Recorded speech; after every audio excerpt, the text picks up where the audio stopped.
Hari ini saya ingin melanjutkan tentang 24 divisi. Sudah sekitar sebulan kita tidak melanjutkan ini kan? Sekarang kita akan kembali ke 24 divisi. Hari ini adalah 24 divisi bagian kelima, yaitu tentang para musisi. Para musisi.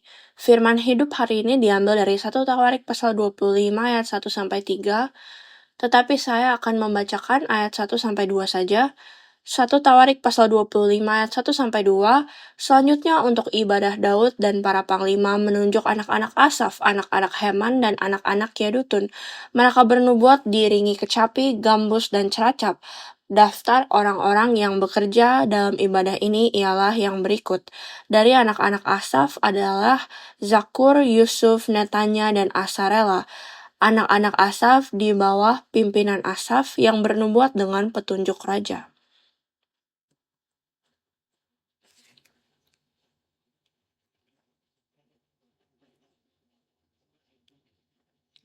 Ini adalah firman Allah. Amin.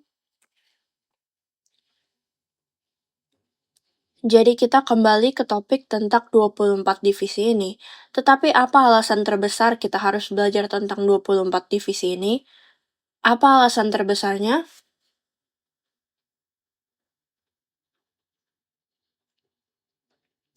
Apa alasan terbesar yang dapat kita pelajari dari pelajaran yang berhubungan dengan 24 divisi? Sepertinya saya sudah pernah katakan bahwa struktur dari 24 divisi ini dibuat oleh Allah. Dan setiap kali ada reformasi iman dan kebutuhan untuk memulihkan ibadah, orang-orang Israel mencoba untuk memulihkan 24 divisi ini. Setiap kali mereka membutuhkan reformasi, setiap kali mereka membutuhkan pemulihan ibadah, mereka kembali ke 24 divisi ini. Oleh karena itu, kita harus memahami 24 divisi ini. Kita harus mencoba memahami 24 divisi ini dalam kaitannya dengan bagaimana Allah memulihkan gerejanya. Untuk mengetahui siapakah 24 divisi ini dan nama-nama 24 divisi ini penting. Tapi kita dapat mengatakan bahwa melalui 24 divisi ini, Allah ingin menunjukkan bagaimana gereja beribadah, bagaimana beribadah kepada Allah, bagaimana ibadah kepada Allah dapat diatur dan dapat dengan benar dan dapat dipulihkan. Sejauh ini kita telah belajar di bawah 24 divisi ini, ada 4 bagian kan? Para pekerja bait suci, atau kita dapat katakan orang Lewi, tetapi sebenarnya semua 24 divisi ini para anggotanya adalah orang-orang Lewi kan. Jadi saya akan mengatakan kelompok pertama adalah pekerja bait suci. Dan yang kedua adalah para imam kan. Dan yang ketiga yang akan kita pelajari adalah para pemusik. Dan minggu depan kita akan belajar tentang penjaga gerbang. Jadi ini adalah 4 kelompok yang termasuk dalam 24 divisi. Jadi ketika kita berbicara tentang 24 divisi pemusik, saya pikir pertama-tama kita harus memikirkan tentang kata pemusik ini. Karena meskipun diterjemahkan sebagai pemusik, dalam Alkitab Korea dan juga dalam seri sejarah penebusan bahasa Korea, ini ditulis sebagai tim pujian atau tim choir. Maksud saya, secara umum, musisi atau pemusik ini merujuk pada orang-orang yang memainkan alat musik kan. Sedangkan kata asli yang digunakan di sini adalah dalam Alkitab Korea dan juga dalam seri sejarah penebusan Korea agak dekat dengan tim pujian atau kor dengan orkestra.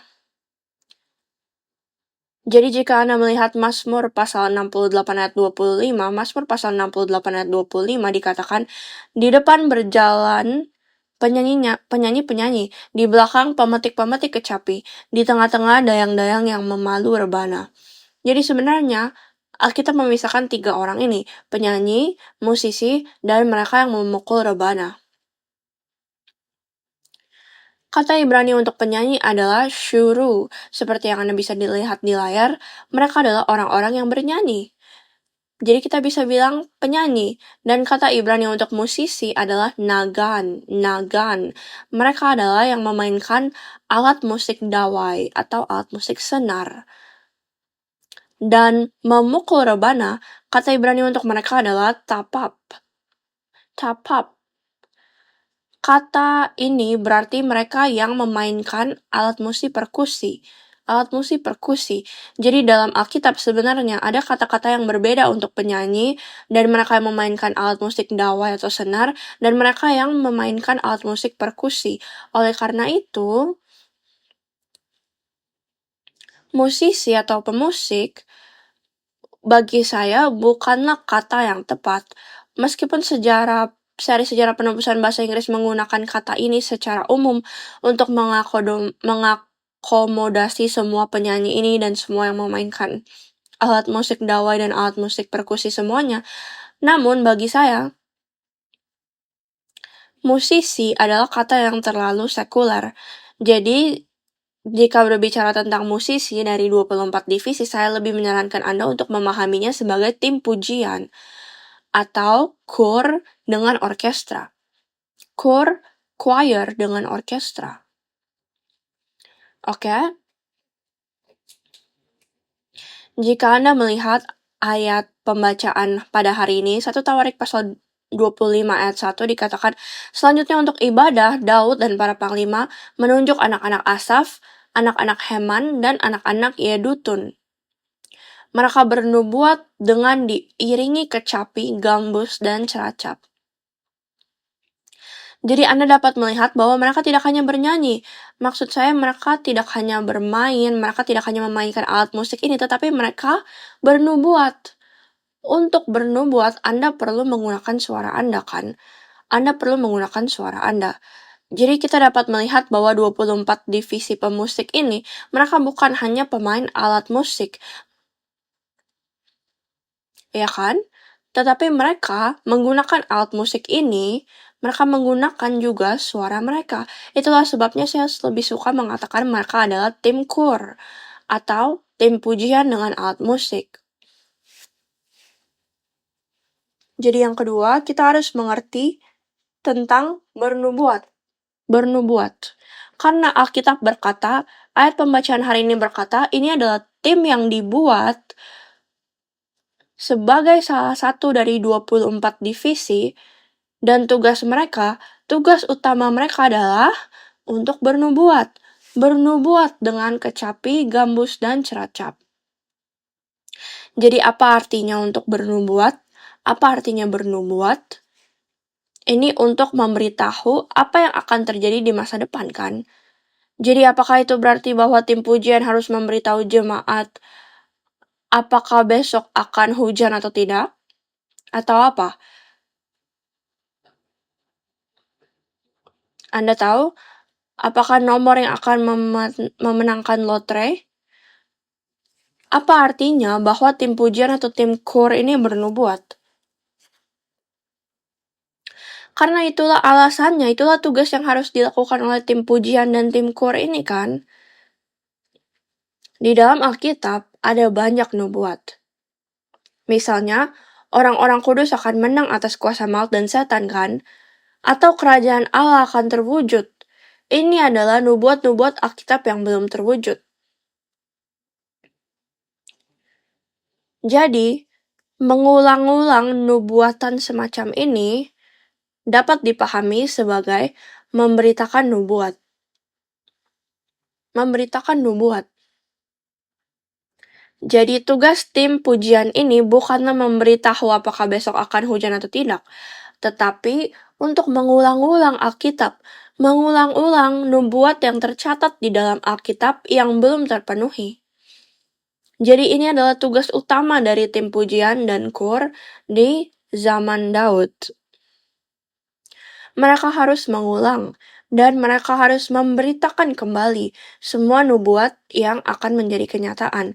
Dan karena itu mereka mengatakan bahwa tugas mereka adalah untuk bernubuat. Tugas mereka adalah untuk bernubuat. Namun dikatakan di bagian berikut bahwa itu harus diberikan dengan kecapi, gambus, dan ceracap, kan? Jadi tugas utama dari tim pujian adalah untuk memberitakan firman Allah dalam musik. Memberitakan firman Allah dalam musik. Hari ini kita dapat mengatakan bahwa itu adalah tugas dari tim pujian atau pemain musik yang dapat kita katakan di zaman Raja Daud untuk memberitakan firman Allah atau untuk memberitakan kembali firman Allah dalam musik. Jadi secara praktis, apa saja pekerjaan yang harus dilakukan oleh tim pujian? Menurut 1 Tawarik pasal 16 ayat 4, 1 Tawarik pasal 16 ayat 4, Anda dapat mengatakan ada 3 kata kerja yang menggambarkan tugas tim pujian. Saya akan membacakan untuk Anda. 1 Tawarik pasal 16 ayat 4, juga diangkatnya dari orang Lewi itu beberapa orang sebagai pelayan di hadapan tabut Tuhan untuk memasyurkan Tuhan, Allah Israel, dan menyanyikan syukur dan puji-pujian baginya. Oke, jadi ada 3 pekerjaan. Pertama adalah merayakan. Merayakan. Kata Ibrani untuk merayakan adalah zakar. Zakar. Saya yakin beberapa dari Anda mungkin ingat apa arti zakar. Zakar berarti apa? Untuk mengingat. Ya, untuk mengingat. Dimana kita belajar Ulangan pasal 32 ayat 7. Ya kan? Ingatlah kepada zaman dahulu kala. Benar, itu adalah zakarnya. Jadi kata yang sama digunakan di sini untuk menggambarkan arti dari perayaan. Jadi hal pertama yang harus dilakukan oleh tim pujian adalah untuk mengingat. Mengingat siapa? Allah. Mengingat Allah. Itu adalah untuk merayakan. Merayakan berarti kita mengingat Allah. Mengingat siapa Allah itu. Dan di mana Allah itu. Dan Allah yang seperti apakah Allah kita? Mengingat itu adalah merayakan. Dan kedua, berpikir. Kata Ibrani untuk berpikir adalah yada. Saya yakin beberapa dari Anda mungkin ingat apa arti yada. Yada berarti tangan. Ya kan? Yada berarti tangan. Jadi ini memiliki arti bisa untuk melempar kan. Dengan tangan Anda bisa melempar sesuatu. Tetapi jika Anda misalnya melempar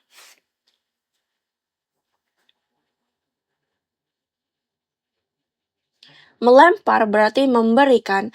Anda dapat melempar, tapi dengan melempar Anda juga bisa memberi sesuatu kan. Jadi ini memiliki arti memberi syukur, bersyukur. Dan ketika saudara mengangkat tangan, Anda menyembah, Anda melayani juga. Jadi ini dapat arti menyembah. Jadi melalui tangan ini memiliki arti melempar atau mengucap syukur dan menyembah. Jadi ketika menyembah, tim pujian harus pertama mengingat Allah, kedua bersyukur kepadanya, menyembahnya, dan yang ketiga untuk memuji. Kata Ibrani untuk memuji adalah halal. Halal seperti di haleluya, halal. Halal artinya bersinar. Misalnya Anda mencoba untuk membuat Allah bersinar. Jadi apa artinya? Anda mencoba untuk memuliakan Allah, membanggakan Allah. Itulah halal. Halal itu untuk membanggakan Allah, untuk memuliakan Allah. Jadi mengingat dan bersyukur dan membanggakan Allah. Itulah isi dari pujian, atau itu adalah pekerjaan yang harus dilakukan oleh tim pujian atau tim para pemusik. Jadi saat waktu pujian, kita harus mengingat Allah, bersyukur kepada Allah, dan memuliakan Allah. Saat saya masih muda, di gereja Pyeongchang, kita dulu menyebut waktu penyembahan sebagai waktu bersiap-siap untuk mendengarkan khotbah. Sebenarnya ini tidak benar kan, penyembahan bukanlah waktu bersiap-siap, tetapi di waktu itu untuk menekankan pentingnya waktu untuk bertemu dengan Yesus Kristus,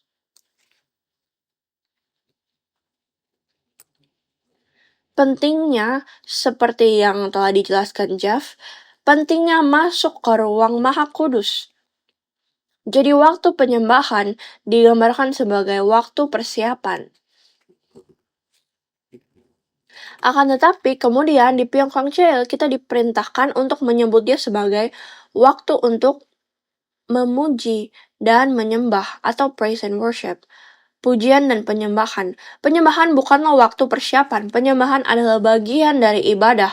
Ini adalah waktu saat kita masuk ke dalam Allah, bukan? Jadi, waktu penyembahan, atau kita dapat mengatakan tugas tim pujian, tidak lebih sedikit dari pekerja bait suci, tidak lebih sedikit, tidak lebih rendah dari seorang imam. Lihatlah 24 divisi ini kan. Jika kita melihat 24 divisi ini, kita dapat melihat bahwa divisi imam tidak lebih penting daripada yang lainnya. Iya kan? Pekerja bait suci, imam, tim pujian, dan penjaga gerbang sama pentingnya semuanya. Sama pentingnya untuk memberikan pelayanan ibadah yang benar kepada Allah. Tidak ada seorang pun yang lebih tinggi dari mereka, tidak ada seorang pun yang lebih rendah dari mereka. Semua pekerjaan itu, pekerjaan bait suci, kita dapat mengatakan orang-orang yang melayani, dan para imam, orang-orang yang mengatur dan memimpin pengorbanan atau persembahan. Kita dapat mengatakan dalam istilah hari ini pendeta atau penatua, atau pekerja bait suci, kita dapat mengatakan mereka diaken dalam semua pelayanan ini kan, dan juga tim pujian juga mereka pekerjaannya sama pentingnya. Tidak ada satu. Jika tidak ada satu, 24 divisi ini tidak akan lengkap kan? Jika tidak ada satu, maka pelayanan yang benar, ibadah yang benar tidak dapat dilaksanakan.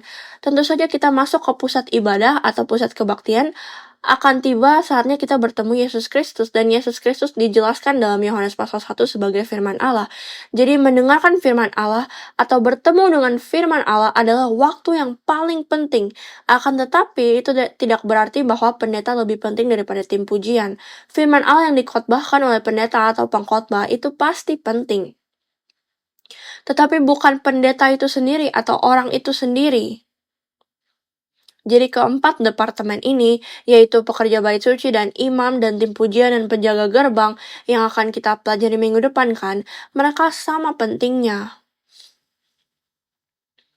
Sama pentingnya. Jadi keempat departemen ini, kita memerlukan mereka semua untuk memberikan ibadah yang tepat kepada Allah dan pelayanan yang berkenan kepada Allah. Pendeta pendiri kita, Pendeta Abraham Park, sering memberitahu kita bahwa kebangkitan rohani gereja akan muncul ketika ibadah dipulihkan. Jadi saudara-saudaraku yang terkasih, ibadah mencakup waktu dari waktu penyembahan sampai pemberkatan, seperti yang kita semua tahu. Jadi janganlah kita mengabaikan waktu pujian dan waktu penyembahan. Seperti kita berdoa agar semoga Allah mencurahkan kepada kita berkat dan mencerahkan kita untuk memahami, bahkan jika hanya satu kata, satu bagian dari firman Allah selama berkhotbah kan. Saya percaya kita juga harus berdoa agar Allah memenuhi hati saya dan menyentuh saya selama waktu pujian kan. Jangan berpikir atau menganggap waktu pujian ini kurang penting. Kurang penting daripada waktu atau tata cara ibadah lainnya. Mari kita memberikan diri kita sepenuhnya dari saat pujian sampai saat terakhir, sehingga seluruh ibadah menjadi saat kita bertemu dengan Allah dan memberikan diri kita kepada Allah untuk memuliakannya. Bagi saya akan berkata bahwa jika Anda mendapati tim penyembahan, tim pujian mengalami kesulitan, maka daripada menyalahkan mereka, mereka tidak berlatih dengan baik, mereka tidak mempersiapkan diri dengan baik, daripada menyalahkan mereka, kita harus berdoa untuk mereka kan. Jika tim pujian mengalami kesulitan, maksud saya kita bukan pengamat kan, kita sedang tidak menonton TV di sini kan. Kita semua adalah satu tim, sebagai satu gereja. Jadi jika Anda melihat bahwa entah bagaimana tim pujian mengalami kesulitan, mungkin bukan dengan mengucapkan dengan suara, tetapi mungkin dalam hati Anda dapat berdoa bagi tim pujian. Bapa, tolong bantu mereka, kuatkan mereka, dan berikan mereka Roh Kudus sehingga apapun yang mereka persiapkan, dan lebih dari apapun yang mereka persiapkan, biarlah kita memiliki berkat di sini. Jadi kita harus menjadi satu tim dan saling mendoakan. Dan jika Anda tidak merasakan kehangatan apapun dari saat pujian, maka silahkan berdoa untuk diri Anda sendiri. Berdoa dalam hati Anda. Bapa, entah bagaimana, mungkin saya terlalu lelah, mungkin saya terlalu sibuk, mungkin ada banyak hal saat ini. Bapa, tolong berikan aku roh pujian, agar aku dapat fokus dan menerima kasih karunia-Mu melalui waktu pujian ini. Saya yakin bahwa di dalam gereja Lord's Covenant Church ini tidak ada seorang yang menganggap waktu pujian lebih rendah daripada waktu-waktu lainnya dalam kebaktian. Namun saya hanya memberitahu, mari kita menjadi satu gereja dan mari kita menjadi satu tim. Jadi marilah kita saling mendoakan agar dari awal ibadah, penyembahan dan pujian ini hingga saat-saat terakhir pemberkatan, semoga kita semua menerima kasih karunia Allah. Semoga kita semua menyelami hadirat Allah sepanjang waktu, sehingga kita dapat merasakan dan dipenuhi dengan kuasa Allah dan kuasa Roh Kudus. Dan ketika kita melakukan ini, saya percaya Allah akan mendatangkan kebangkitan rohaninya yang besar di dalam Anda dan di gereja Lord's Covenant Church. Amin. Amin. Jadi selanjutnya marilah kita memuji di hadapan Allah. Marilah kita memuji di hadapan Allah. Ketika berbicara tentang pujian, terkadang orang berpikir bahwa ini saatnya karaoke, saatnya membanggakan atau memamerkan kemampuan menyanyi atau kemampuan musik saya. Namun Alkitab mengajarkan kita bahwa pujian harus dilakukan di hadapan Allah, bukan di hadapan orang-orang. Sebelum 24 divisi ditetapkan, Raja Daud sebenarnya sudah membuat struktur tim pujian atau struktur tim penyembahan. Bahkan sebelum 24 divisi. 24 divisi dibuat ketika Raja Daud akan meninggal. Namun selama masa pemerintahan Raja Daud, ia sudah menemukan ide ini, bahwa tim penyembahan terstruktur atau tim pujian, dan saat pertama Raja Daud menemukan ide ini adalah ketika ia mengambil tabut perjanjian dari rumah Obed-Edom. Rumah Obed-Edom. Dia sudah gagal sekali kan, dia mencoba mengambilnya dan ia mencoba membawanya kembali sekali, tetapi ia gagal karena Uza menyentuhnya dan ia mati. Jadi ia pernah gagal. Jadi kedua kalinya ketika ia mengambil tabut perjanjian dari rumah Obed-Edom, hari itu Raja Daud mempersiapkan semua orang Lewi sekarang. Dan ia menunjuk beberapa dari mereka sebagai tim pemuji, tim pujian. Jadi ketika Raja Daud melihat bahwa tabut perjanjian telah sampai dan memasuki kota Daud, apa yang terjadi? Ia menari kan? Itu tercatat dalam 2 Samuel pasal 6 ayat 14. 2 Samuel pasal 6 ayat 14 dikatakan, dan Daud menari-nari di hadapan Tuhan dengan sekuat tenaga, ia berbaju efod dari kain lenan. Jadi Daud melihat bahwa tabut perjanjian itu masuk, ia menari, ia menyembah Allah, ia menari dengan sekuat tenaga. Tetapi yang terjadi adalah Mikal tidak suka dan berkata, bagaimana mungkin seorang raja menari dan menyembah Allah di mata rakyatnya dengan sembarangan? Bagaimana mungkin? Jadi Mikal berkata ini, jika Anda melihat 2 Samuel pasal 6 ayat 20, Anda dapat melihat bahwa saya pikir Raja Daud mungkin telah menunjukkan badannya yang telanjang kepada orang-orang saat ia menari. Karena itulah yang dikatakan Mikal, 2 Samuel pasal 6 ayat 20, ketika Daud pulang untuk memberi salam kepada seisi rumahnya, maka keluarlah Mikal binti Saul mendapatkan Daud. Katanya, betapa raja orang Israel yang menelanjangi dirinya pada hari ini di depan mata budak-budak perempuan dan para hambanya merasa dirinya terhormat pada hari ini, seperti orang hina dengan tidak malu-malu menelanjangi dirinya. Jadi melihat hal ini, ayat sebelumnya mengatakan bahwa Raja Daud mengenakan efod dari kain lenan. Kain lenan yang hanya terdiri dari satu potong kan, dari atas sampai bawah hanya terdiri dari satu potong. Jadi ketika ia mengenakan itu dan menari dan melompat, mungkin saja ketelanjangannya atau tubuhnya yang telanjang dapat dilihat oleh orang lain. Dan Mika berkata, "Bagaimana mungkin? Kamu bukan penyembah, kamu adalah seorang raja. Raja harusnya menjadi raja saja. Jangan menyembah seperti itu. Itu bukan yang seharusnya dilakukan oleh seorang raja." Mika tidak suka, dia membenci Raja Daud dan berkata, "Itu bukan yang harus kamu lakukan." Tetapi kemudian Daud berkata, saya pikir ini sangat penting. Dia berkata, "Saya melakukannya di hadapan Allah, bukan di hadapan mata orang-orang." 2 Samuel pasal 6 ayat 21, 2 Samuel pasal 6 ayat 21, tetapi berkatalah Daud kepada Mikal, "Di hadapan Tuhan yang telah memilih aku dengan menyisihkan ayahmu dan segenap keluarganya untuk menunjuk aku menjadi raja atas umat Tuhan, yakni atas Israel. Di hadapan Tuhan aku menari-nari." Dia berkata, yang aku lakukannya bukan untuk kamu untuk lihat, bukan untuk orang-orang, tetapi aku menari, aku menyembah, aku berdoa, aku berseru, aku berdoa di hadapan Tuhan, untuk Allah. Saudara-saudaraku yang terkasih, ketika kita menyembah dan memuji Allah, terkadang kita berpikir itu adalah waktu untuk pamer. Atau terkadang kita merasa malu karena orang-orang di sekitar kita. Tetapi jangan dalam hal seperti itu, jangan. Karena Raja Daud memberitahu kita bahwa kita harus memuji dan menyembah Allah hanya di hadapan Allah Bapa kita. Tidak masalah apakah Anda seorang penyanyi yang baik atau bukan penyanyi yang baik, tidak masalah. Apakah suara Anda bagus atau tidak masalah. Pujian bukan tentang itu. Pujian adalah tentang memuliakan Allah. Anda memuji Allah. Anda memberikan hati Anda di hadapan Allah Bapa kita. Setiap kali saya berpikir tentang tarian dan penyembahan Raja Daud ini,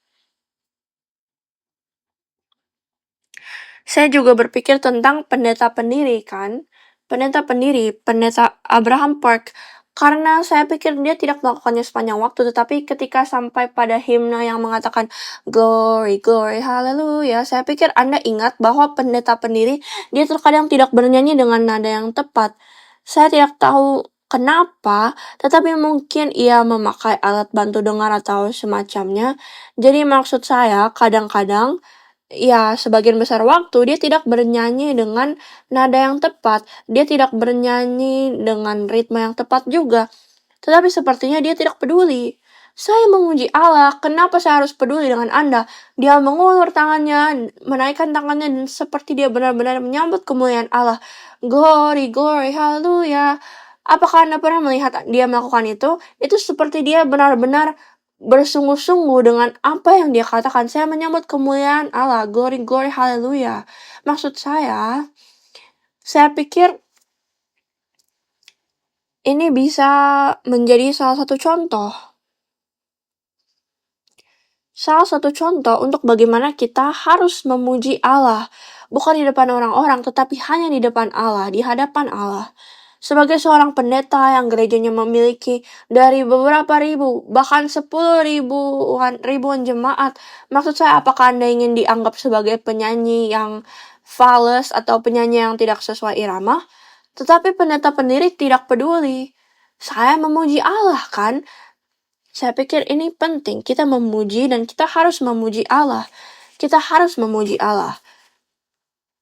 Saya tidak suka menceritakan kisah saya, tetapi jika boleh,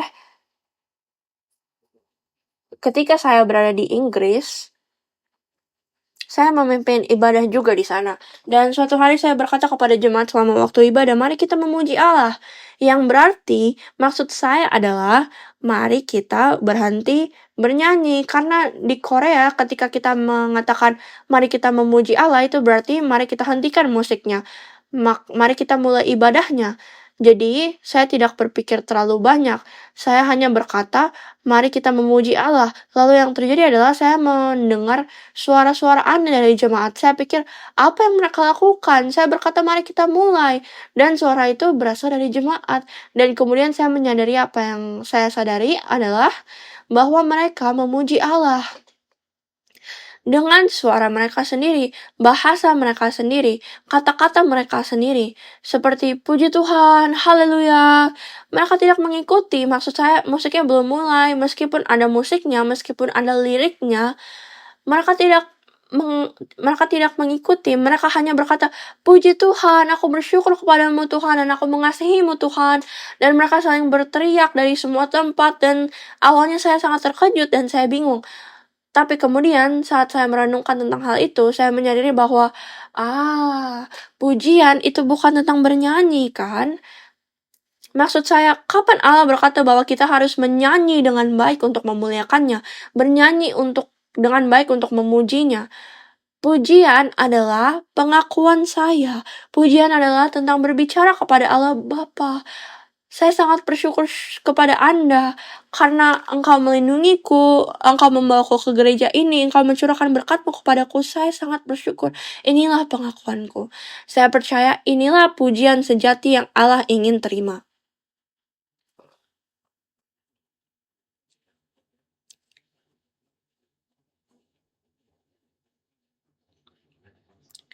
Saya banyak berkhotbah, dan karena itu saya banyak memikirkannya.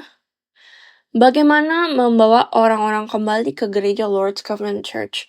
Bagaimana membawa orang-orang kembali dari kebaktian daring ke kebaktian luring? Maksud saya, kita telah mengatakan bahwa jauh lebih baik untuk datang dan menyembah Allah di bait suci bersama-sama dengan anggota keluarga rohani dan saudara-saudara. Tetapi bagaimana kita mencapai tujuan itu? Salah satu caranya adalah dengan memberitahu mereka, ini adalah prinsip dari gereja. Anda tidak boleh menyembah Allah secara daring di rumah selama Anda bugar dan sehat dan baik-baik saja kan? Anda seharusnya datang ke gereja. Namun, cara lain mungkin, cara yang lebih baik untuk mewujudkannya adalah jika kita memiliki ibadah, dari penyembahan hingga pemberkatan, kan? Ibadah yang tidak dapat dirasakan semua orang melalui daring, kan? Maka saya yakin orang-orang akan mulai kembali ke gereja. Saya kira jika kita memiliki waktu di mana kita benar-benar dipenuhi dengan Roh Kudus selama waktu penyembahan, jika kita memiliki waktu di mana kita benar-benar dipenuhi oleh kegembiraan dan sukacita selama waktu khotbah, waktu ibadah, mungkin mereka bisa melihat secara daring, mereka mungkin bisa mendengarkan apa yang kita lakukan secara daring, tetapi mereka tidak bisa merasakannya kan? Mereka tidak bisa menjadi bagian darinya. Jadi jika itu terjadi, saya percaya, bahkan jika maksud saya orang-orang akan lebih suka datang ke gereja untuk merasakan dan mengalami kehadiran Allah di tempat ini. Saya tidak tahu saya benar atau salah, tetapi inilah yang saya yakini telah diberikan Allah kepada saya, bahwa kita harus menghidupkan kembali kebaktian, menghidupkan kembali ibadah, dan menghidupkan kembali gereja. Saya sangat berterima kasih kepada tim pujian kita, mereka melakukan tugasnya dengan sangat luar biasa dan hebat kan, tetapi saya memberitahu gereja tentang hal ini bahwa jika kita memiliki kesempatan luar biasa untuk mengalami hadirat Allah, penyembuhan Allah dan kuasa Allah dan kemuliaan Allah di gereja ini, saya yakin orang-orang akan senang berbondong-bondong datang ke gereja ini.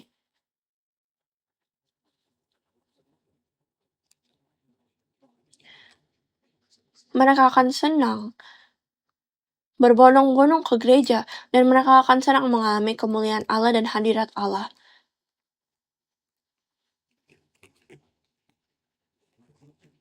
Tidakkah Anda berpikir demikian? Amin. Oke. Jadi mari kita berdoa.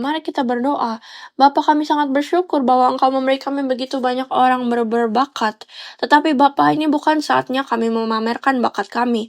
Tetapi kami benar-benar ingin memuji-Mu. Kami benar-benar ingin memiliki waktu ini untuk merasakan-Mu. Waktu bersama-Mu. Waktu untuk berada di tempat kudus-Mu. Di tempat Maha Kudus kan? Bersama-Mu. Semoga kami memiliki waktu ini dan manifestasi yang kuat ini dan kehadiranmu di tempat kudus ini sehingga lebih banyak orang dapat datang.